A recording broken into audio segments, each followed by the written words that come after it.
there's a lot of information going on behind the scenes, and much of it is not necessarily all that applied. I mean, I can talk about a practice, I might have seen it somewhere. There's nothing like putting a producer in contact with another producer that has adopted that practice in a commercial setting.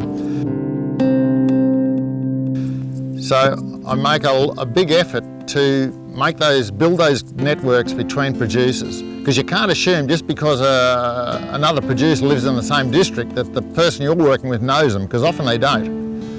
And simply just exchanging a telephone number and email address and say, look, talk to this person, they've been doing this for 5 years with outstanding results. And chances are you'll get adoption by the landholders that are considering that change.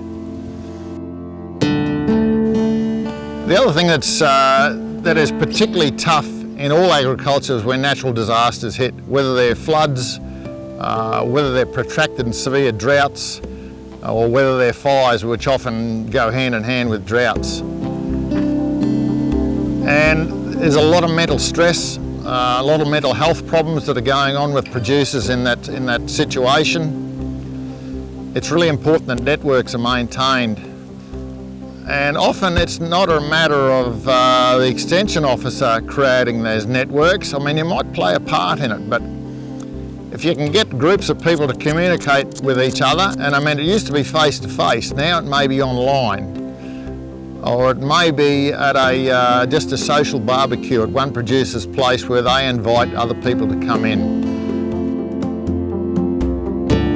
And in that instance where we're talking about groups, it's important that extension staff don't select the group.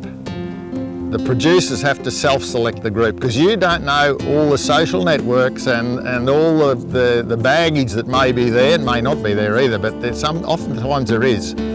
So it's important that groups self-select. Just the fact that they can talk amongst each other. And the other thing is, we've done this on a couple of occasions quite successfully. We'll identify a group, preferably that's already formed, and we'll say to them, let's just come up with a hypothetical property that is representative of all the places in this area, and ask them to say, how would you develop that property and how would you manage it? So it's called local consensus data, and it's a long-standing technique but very effective. And from that, people will list those ideas, what sort of cattle you have, how big the paddocks are, what sort of sown pastures. I mean, it's comprehensive. And one item that's important to include in that local consensus data project or program is to document people's experience in drought or whatever the natural disaster was.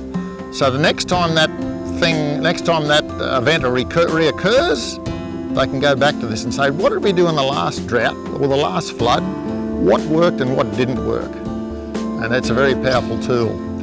The other spin-off for extension is that often that group of producers will identify some opportunities to establish a demonstration site, just like that's one we're looking at here on Paynes Lagoon.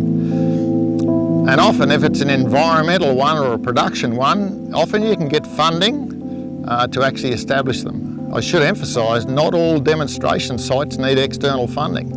You get 12 or 15 properties and they chip in a few bob each. It's surprising how much of a handy budget you can get for that group to do something under their own steam, independent of everyone else. So in that instance, the extension officer is more a facilitator to get the group thinking about things, coming up with ideas, but the ownership is always theirs, not the extension officer.